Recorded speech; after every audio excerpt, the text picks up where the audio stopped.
మిత్రులారా నమస్తే. నేను మీ ప్రసాదమూర్తి. ఢిల్లీ ఎన్నికల్లో either Aam Aadmi party or BJP వీళ్ళిద్దరిలో ఎవరో ఒకళ్ళు గెలుస్తారు, మరొకరు ఓడిపోతారు. మరి కాంగ్రెస్ పార్టీ ఏమిటి? కాంగ్రెస్ పార్టీ బరిలో ఉంది, కానీ కాంగ్రెస్ పార్టీకి విజయావకాశాలు లేవు. కాబట్టి కాంగ్రెస్ పార్టీని ఎవరూ కూడా లెక్కలో వేసుకోవటం లేదు. ప్రధానమైనటువంటి contest between BJP and Aam Aadmi party. ఇంకా స్పష్టంగా చెప్పాలంటే నరేంద్ర మోడీ వర్సెస్ కేజ్రీవాల్.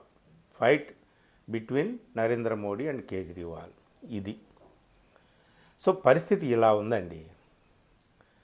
అయితే ప్రతిపక్షాలు కూడా కాంగ్రెస్ పార్టీ ఇండియా కూటమి అలాగే ఉంది, కాంగ్రెస్ పార్టీ కూడా ఇండియా కూటమిలో ఉంది, ఆమ్ ఆద్మీ పార్టీ కూడా ఇండియా కూటమిలో ఉంది. ఇండియా కూటమి ఎక్కడికి పోలేదు. కాకపోతే ఢిల్లీ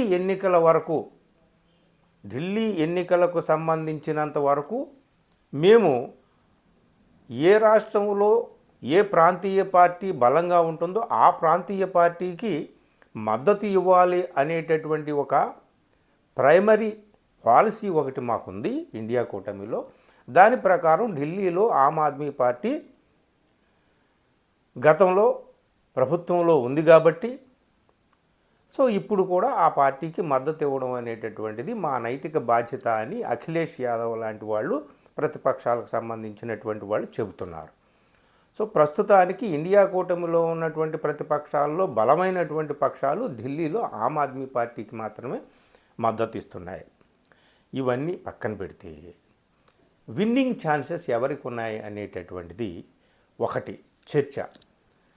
దాన్ని తర్వాత చర్చించి అసలు ఈ విన్నింగ్ ఛాన్సెస్ ఎవరికి ఉన్నాయో ఆ విన్నింగ్ ఛాన్సెస్ని పెంచడానికి కానీ లేదా విన్నింగ్ ఛాన్సెస్ని తగ్గించడానికి కానీ, ఏది బీజేపీకి కానీ కాంగ్రెస్కి కానీ, వాళ్ళ ఇద్దరి విన్నింగ్ ఛాన్సెస్ ఒకళ్ళకి తగ్గించడం ద్వారా మరొకళ్ళకి లాభపడడం అనేటటువంటిది జరుగుతుంది. ఎవరి ద్వారా అంటే కాంగ్రెస్ పార్టీ ద్వారా.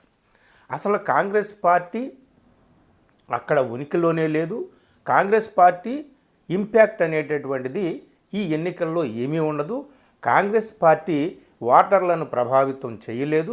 కాబట్టి గెలుపోటములను నిర్ణయించేటటువంటి ఆ డిసైడింగ్ స్ట్రెంగ్త్ అనేటటువంటిది కాంగ్రెస్ పార్టీకి లేదు అని చెప్పి ఒక వాదన ఉంది.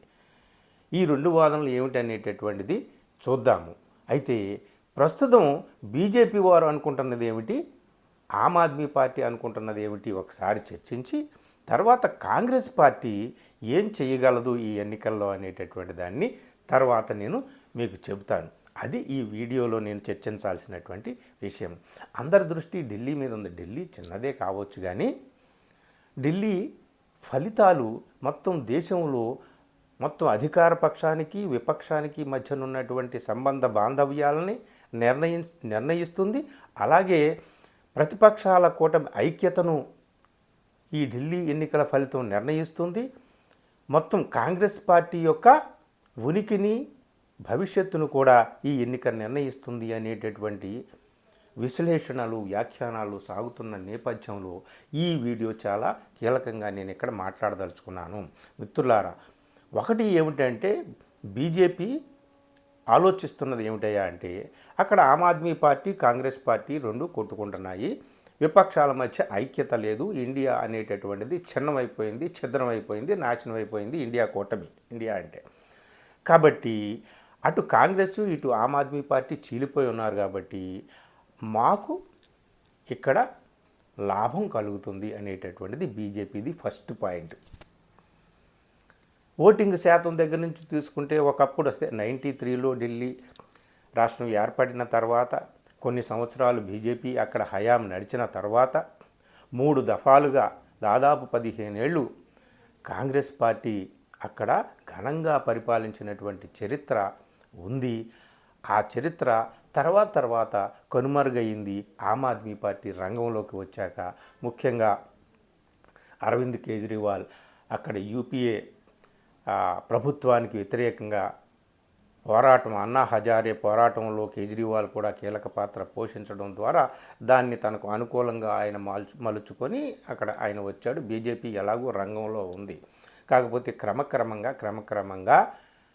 2013 ఎన్నికల నుంచి 2020 దాకా 3 సార్లు ఢిల్లీలో జరిగినటువంటి అసెంబ్లీ ఎన్నికల్లో 2015, 2020 సో ఈ 3 దఫాల ఎన్నికల సందర్భంగా క్రమంగా పడిపోతూ కాంగ్రెస్ గ్రాఫ్ 4%కి చేరింది 2020కి వచ్చేసరికి.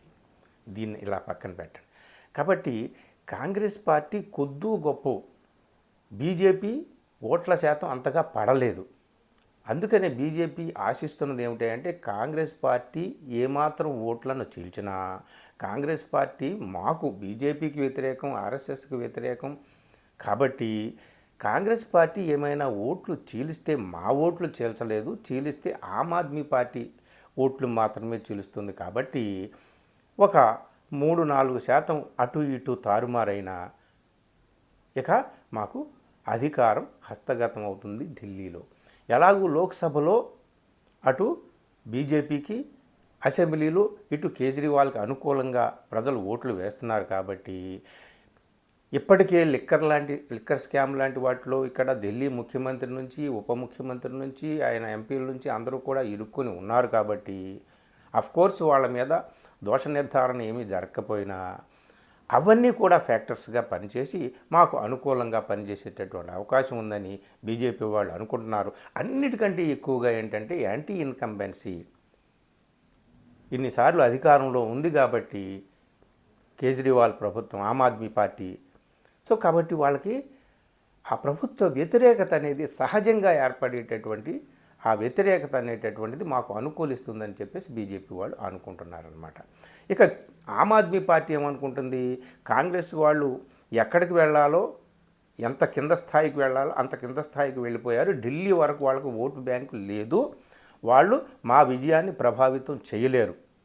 కాబట్టి కాంగ్రెస్ పార్టీ ఏం చేయలేదు, బీజేపీ కూడా ఏం చేయలేదు. ఎందుకంటే ఢిల్లీలో మేము ఎంత చేయాలో అంత చేశాం. ఢిల్లీ ఓటర్లకు ఎవరు కావాలో వాళ్ళకి తెలుసు. విద్య, వైద్య రంగంలో కానీ, రోడ్ల విషయము, కరెంటు విషయము, వాటర్ విషయము, ఫ్రీ ట్రాన్స్పోర్టు, మహిళలకు సంబంధించినటువంటి ట్రాన్స్పోర్టేషన్ విషయంలో, వీటన్నిటి విషయంలో మేము ఎలాంటి పథకాలని అమలు చేశామో, ఎలాంటి పని చేసి చూపించామో, ఎంత గుడ్ గవర్నెన్స్ని అందించామో ఇంతకు మించి బీజేపీ చేయడానికి అవకాశం లేదు, చేస్తామని చెప్తున్నటువంటి దాఖలాలు కూడా లేవు. కాబట్టి ఇక ఢిల్లీ ప్రజలు అనివార్యంగా మాకే ఓటు వేస్తారు, మాకే తిరిగి పట్టం కడతారు అనేటటువంటి గట్టి నమ్మకంతో ఆమ్ ఆద్మీ పార్టీ ఉంది, కేజ్రీవాల్ కూడా ఉన్నాడు. ఇది బీజేపీ వాళ్ళు అనుకుంటున్నది, ఆమ్ ఆద్మీ పార్టీ వాళ్ళు అనుకుంటున్నది. ఇంకొకటి ఏంటంటే కేజ్రీవాల్ కానీ ఆయన పార్టీ వాళ్ళు కానీ అనుకుంటున్నది ఏమిటా అంటే లిక్కర్ స్కామ్ గురించి వీళ్ళు పెద్ద ప్రచారం చేస్తున్నారు కానీ అందులో ఎవరు దోషులుగా నిర్ధారణ కాలేదు. బెయిల్ మీద అందరం బయటకు వచ్చాం నిర్దోషులుగా, అంటే కోర్టు నిర్దోషులుగా తీర్మానించకపోయినా బెయిల్ మీద బెయిల్ మంజూరైంది మాకు, మేము అందరం బయటకు వచ్చాము. ఇది మీరు చేసిన నేరం అని నిరూపించలేకపోయారు కోర్టులో. కాబట్టి మేము ఇప్పుడు పాలతో కడిగినటువంటి వాళ్ళము కాబట్టి మాకే ఈ విషయంలో కూడా మాకు నెగిటివిటీ ఉండదు అనేటటువంటిది ఆమ్ ఆద్మీ పార్టీ అనుకుంటుంది. ఇదన్నీ పక్కన పెడితే కాంగ్రెస్ ఏమిటి ఆ 4% దగ్గరే ఆగిపోతుందా అనేటటువంటి దగ్గరికి వస్తే కాంగ్రెస్ పార్టీ ముఖ్యంగా రాహుల్ గాంధీ అటాక్ అటు నరేంద్ర మోడీ మీద కాకుండా ఇటు కేజ్రీవాల్ మీద కూడా అటాక్ పెంచాడు.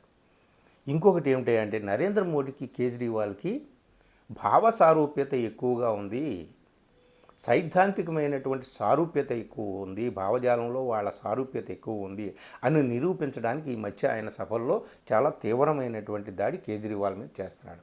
ముఖ్యంగా అదాని విషయంలో కేజ్రీవాల్ నోరు మెదపడు, అలాగే రిజర్వేషన్ల పెంపుదల విషయంలో కేజ్రీవాల్ నోరు మెదపడు, సిఏఏ మొదలైనటువంటి ఆందోళనల విషయంలో కేజ్రీవాల్ పెద్దగా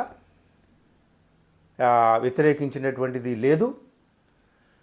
ఇలాగే హిందుత్వ విషయంలో కూడా అటు ఆర్ఎస్ఎస్ వాళ్ళు ఇటు బీజేపీ వాళ్ళు చేస్తున్న దానికి ఇటు కేజ్రీవాల్ చేస్తున్న దానికి పెద్ద తేడా ఏమీ లేదు. వాళ్ళు రాముడు అంటే ఈయన హనుమంతుడు అనొచ్చు, లేదా కొద్దిగా సాఫ్ట్గా ఈయన ఉండవచ్చు. మృదు హిందుత్వ, కటు హిందుత్వ అని అంటామే. సాఫ్ట్ హిందుత్వ, హార్డ్ హిందుత్వ. వాళ్ళు హార్డ్ కోర్ హిందుత్వవాదులైతే ఈయన సాఫ్ట్ హిందుత్వవాదిగా ఈయన. పెద్దగా అంటే భావజాల పరంగా కూడా మోడీకి కేజ్రీవాల్కి పెద్ద తేడా ఏమీ లేదు అనేటటువంటి ఆ నెరేటివ్ని ముందుకు తీసుకువెళ్ళడంలో రాహుల్ గాంధీ దూసుకు వెళ్తున్నాడు. ఇంకొకటి ఫైనల్గా ఆయన చెప్తున్నది ఏమిటంటే ఇది భావజాల పోరాటం. మోహన్ భగవత్ స్పష్టం చేశాడు, ఈ దేశానికి స్వాతంత్రం 1947లో రాలేదు. రామ మందిరం నిర్మించిన తర్వాత, రామలల్లాని అక్కడ ప్రతిష్ఠించిన తర్వాత అదే స్వాతంత్ర దినోత్సవం, అప్పుడే స్వాతంత్రం వచ్చిందని ఆయన చెప్పాడు. అప్పుడు రాహుల్ గాంధీ విరుచుకుపడ్డాడు. చూశారా, చివరికి బయటపడ్డారు వీళ్ళు. మనకి రాజకీయపరమైనటువంటి స్వాతంత్రం బ్రిటిష్ వాళ్ళని తరిమేస్తే రాలేదు. అన్ని వేల మంది, లక్షల మంది ప్రాణదానం చేసి సంపాదించినటువంటి స్వాతంత్ర్యాన్ని హిందుత్వవాదులు ఎలా అపహాస్యం చేస్తున్నారో, అదే మరో దేశంలో అయితే మోహన్ భాగవత్ లాంటి వాళ్ళ మీద కేసులు పెట్టి జైల్లో పెడతారు అని చెప్పేసి ఆయన విరుచుకుపడ్డాడు. స్పష్టంగా చెప్పాడు రాహుల్ గాంధీ, ఇది భావజాల పోరాటం ఈ దేశంలో జరుగుతున్నది అనేటటువంటిది ఆయన చెప్తూ వచ్చాడు.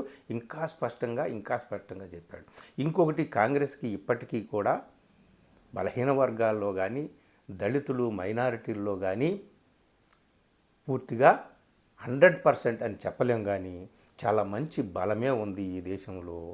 ఇప్పుడు జరిగిన ఈ లోక్సభ ఎన్నికల అనంతరం, అలాగే హర్యానా, మహారాష్ట్ర మొదలైనటువంటి రాష్ట్రాల ఎన్నికల అనంతరం, ఇండియా కూటమి చీలిపోయి ఉన్నటువంటి పరిస్థితుల అనంతరం, ఈ పరిణామాల అనంతరం కూడా కాంగ్రెస్ పార్టీ ఇక నేను మాత్రమే ఈ భావజాల పోరాటం చెయ్యాలి, ఈ దేశంలో రాజ్యాంగం కాపాడబడాలి అంటే, రాజ్యాంగపు హక్కులు రక్షింపబడాలి అంటే, అలాగే మైనారిటీల హక్కులు రక్షింపబడాలి అంటే, ఈ దేశంలో లౌకికత్వం బతికి బట్ట కట్టాలి అంటే భావజాల పోరాటం తప్పదు. కాబట్టి నేను ఎటువైపు ఉన్నాను? నేను రాజ్యాంగం వైపు ఉన్నాను. రాజ్యాంగానికి వ్యతిరేక దిశలో ఉన్నటువంటి వాళ్ళు అని చెప్పి ఆ రాజ్యాంగానికి వ్యతిరేకంగా ఉన్నటువంటి శక్తుల వైపు కేజ్రీవాల్ని కూడా నిలబెట్టడంలో రాహుల్ గాంధీ ఒకవేళ ఏ మేరకు సక్సెస్ అయినా, ఆ మేరకు ఆమ్ ఆద్మీ పార్టీ ఓట్ల శాతం గతంలో వచ్చినప్పటి ఓట్ల శాతం కంటే కొంచెం చీలిపోయే అవకాశం ఉంది. అటు కాంగ్రెస్ పార్టీ, ఇటు ఆమ్ ఆద్మీ పార్టీ ఓట్లను కానీ ఏమాత్రం చీల్చినా ఆమ్ ఆద్మీ పార్టీకి నష్టం వాటిల్లేటటువంటి ప్రమాదం ఉంది. అయితే ఈ ఆమ్ ఆద్మీ పార్టీ ఢిల్లీలో ఓడిపోయి అక్కడ బీజేపీ గెలిస్తే ఆ బీజేపీ గెలుపుకి, బీజేపీ విజయానికి కాంగ్రెస్ దోహదం చేస్తుందా? ఇది ఎలాగా అని ఎవరైనా ప్రశ్న వేయవచ్చు. ఇక్కడ స్పష్టంగా రాహుల్ గాంధీ ఉన్నాడు. బీజేపీకి, కేజ్రీవాల్కి ఏమీ పెద్ద తేడా లేదు అనేటటువంటి కంక్లూజన్కి రాహుల్ గాంధీ వచ్చాడు. కాబట్టి ఆయన వాళ్ళిద్దరిలో ఎవరు గెలిచినా మాకు ఒకటే అనేటటువంటి ఆలోచనకు వస్తే ఇక మనం ఏం చెప్పలేమన్నమాట. కానీ ఈ ఢిల్లీ ఎన్నికల అనంతర పరిణామాలు ఉన్నాయే, అవి మాత్రం చాలా కీలకం. ఒకటి ఏమిటంటే, విపక్షాలు కలిసి ఉంటాయా, విడిపోతాయా అనేటటువంటిది కాదు, కానీ రెండు భావజాలాల మధ్య జరుగుతున్నటువంటి ఈ పోరాటంలో ఎవరు ఎటువైపు ఉన్నారో అనేటటువంటిది తేల్చడానికి ఢిల్లీ ఎన్నికలు అనేటటువంటిది కీలకంగా ఉంటుంది. కాబట్టి కాంగ్రెస్ని మరీ అంత తక్కువ అంచనా వేయడానికి అవకాశం లేదు. ఈ ఎన్నికల్లో కాంగ్రెస్ ఓట్ల శాతం 2-3% పెరిగినా సరే ఆ మేరకు నష్టం ఆమ్ ఆద్మీ పార్టీకి ఇలా జరగవచ్చు, లేదా బీజేపీకి కూడా జరగవచ్చు. కానీ ఎక్కువ ప్రమాదం ఆమ్ ఆద్మీ పార్టీకి జరిగేటటువంటి అవకాశాలే ఉన్నాయేమో అని నాకు అనిపిస్తుంది, రాహుల్ గాంధీ ఇప్పుడు తీసుకున్నటువంటి స్టాండ్ వల్ల. అదండి మిత్రులారా, కేవలం నువ్వా నేనా అనేటటువంటిది బీజేపీ వర్సెస్ ఆమ్ ఆద్మీ పార్టీ కాదు. మధ్యలో కాంగ్రెస్ ఉంది. కాంగ్రెస్ కొద్దో గొప్ప ఓట్లు చీల్చే అవకాశం గతంలో తాము పొందినటువంటి ఓట్ల శాతం కంటే ఇంకొంచెం ఓట్ల శాతాన్ని పెంచుకునేటటువంటి అవకాశం కాంగ్రెస్కి కూడా ఉంది. ఎందుకంటే స్పష్టమైనటువంటి విభజన ఇక్కడ వచ్చేసింది కాబట్టి, ఎవరు ఏమిటి, ఏ పార్టీ ఏ భావజాలంతో ఉన్నారనేటటువంటి ఒక విభజన వచ్చింది కాబట్టి, రాజ్యాంగము, రిజర్వేషన్లు, భావజాలము ఇట్లన్నిటి గురించి రాహుల్ గాంధీ మాట్లాడుతున్నాడు కాబట్టి, ఓటర్లలో కూడా ఏ కన్ఫ్యూజన్ లేకుండా ఒక చీలిక అనేటటువంటిది వచ్చే అవకాశం ఉంది. చెప్పలేం. గతంలో జరిగినట్టే ఇప్పుడు జరగాలని, గతంలో వచ్చినటువంటి ఓట్ల శాతమే ఇప్పుడు రావాలని లేదు. రోజుల్లో మారిపోతాయి.